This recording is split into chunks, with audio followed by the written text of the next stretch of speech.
Within the last years, video recordings showing beating of minors by others had been made public in the internet.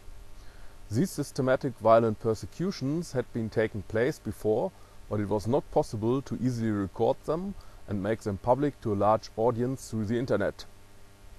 Remarkably, the shown violence seemed to be less of a problem. The German state was more concerned that this violence now was recorded and made public. Since the time of the Third Reich, till today, the German state uses snitchers to systematically violently persecute its subjects. Anyone not actively collaborating in this violent persecution risks to be insulted, spit at, robbed and beaten in public by the Secret Service snitchers of today's Germany. How such violent attacks had been organized by the state during the time of the Third Reich is published. For example in Psychiatrie der Verfolgten, psychopathologische und gutachterliche Erfahrungen an Opfern der nationalsozialistischen Verfolgung und vergleichbarer Extrembelastungen. Mrs. R. was the only daughter of the respected Jewish family of a lawyer of Christian belief. She had a strict education in a traditional and German nationalistic-oriented family. They saw themselves as being part of the high society and enjoyed the respect of everyone. At this time, my husband regarded antisemitism as a misapprehension of mentally retarded, Mrs. R. said. Mr. R. had, as a German patriot, acclaimed the advent of the National Socialism. This shows how profoundly the indoctrination by the German state interferes with and systematically distorts the personality of the subjects of the German state. There is no difference between the Third Reich and today's Germany. Mr. R. was not able to react adequately to the fact that he, as a Jew, was used as the official punching bag by the German state. During the Reichskristallnacht in November 1938, he was beaten up by rude members of the SA in his home, taken into what was called protective custody, and then referred to the concentration camp at Dachau. About 8 weeks later, he returned home with the obligation to leave Germany.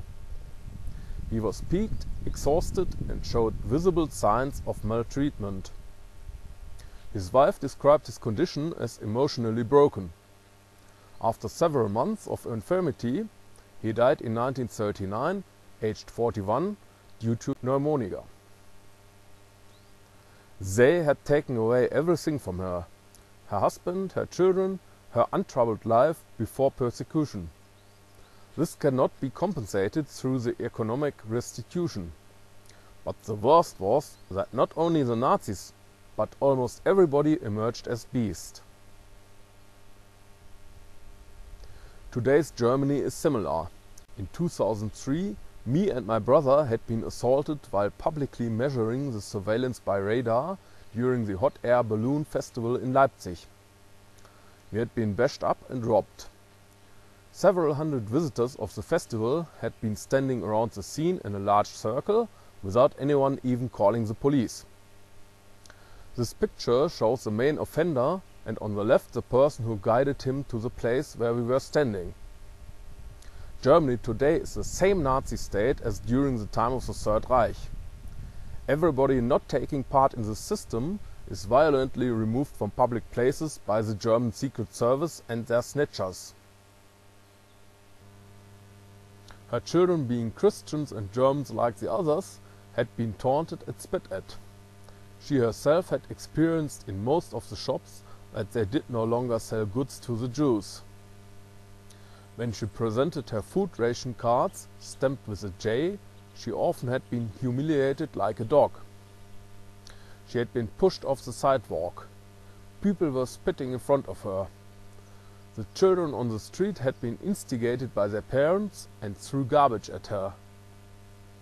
In the end, it was only luck that she was not slaughtered in a concentration camp like most of the other Jews. She could not forget about all of this. The same persons who had dressed her down today are members of the high society again, and even dare to greet her. She could no longer look friendly into their faces. This open persecution during the Third Reich included openly murdering people, as is recalled by the following text. Today's Germany is acting in exactly the same way. My brother Markus Bott had been tortured during 5.5 years by the BND, which is the renamed Gestapo of the Third Reich. I had documented this during more than 2 years on more than 100 videotapes. In January 2008, these about 450 hours of evidence ended in the public prosecutor's office. Despite several legal proceedings pending, my brother had been tortured another 1.5 years and was assassinated by the BND on July 11, 2009 in Karlsruhe. From 1935, S. attended elementary school in his village. During the first years he already was suffering scolding and cruelty of his schoolmates. When 9 to 10 years old he had been termed Jewish bugger and stones had been thrown after him. He was hunted by the Hitler Youth. There was a violent atmosphere. During 3 years I went to primary school. I often was beaten by the others. They were singing Nazi songs about steering knives in Jewish blood. It was a sad time. The next extract should reveal to many German teenagers and their parents the background of their present-day persecution. The BND officials today are acting like their grandparents as Gestapo officials. Like during the Nazi time, violent attacks in today's Germany are not due to isolated misconduct of individuals. In most cases, these attacks are organized crimes of BND or Verfassungsschutz officials. Otherwise, the offenders would be punished. The aim is, as during the Nazi time, to promote the team spirit of the snitchers through collectively committed crimes, and to promote their adherence to the totalitarian German state, protecting them from persecution. As a Jew, Klaus X formerly was excluded from social life and sport. Within his class, he increasingly was isolated. His schoolmates insulted, threatened, molested him, spit at him, vandalized his books, his bike or his clothes. He was beaten several times, twice by the whole class. Members of the Hitler Youth molested and insulted him when they saw him on the street. Because of this increasing isolation and hostility, he became more and more frightened, nervous and upset. In 1937 he denied attending school any longer. Many German teenagers today experience exactly the same methods of open persecution. These are not the result of personal misconduct, but are, as during the Nazi time, planned and steered by the German secret services. The aim is to habituate a large part of the children to the systematic human rights abuses committed by the German state. This is done before they are old enough to make ethical evaluations. Taking part in human rights abuses committed by the German state today thereby is made an integral part of their personality, as is systematic lying for the German state. Even the persecution steadily continuing after 1945 is evident from the book. Our material includes, for example, a father being neurotic due to fear. As a teenager he had been exposed to extreme stress during several years, including detention in an extermination camp. He had married a less mentally disordered woman.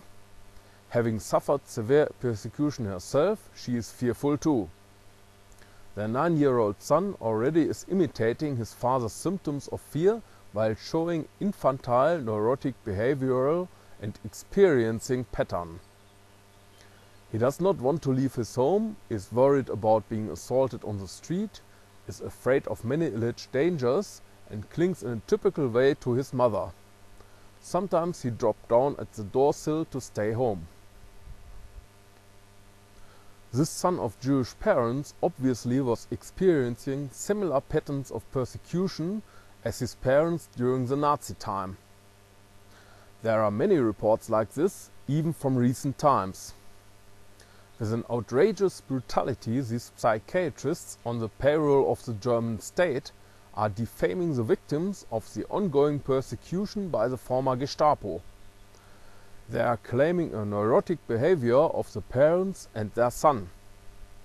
Despite these psychiatrists hearing the same reports from the victims of torture every day.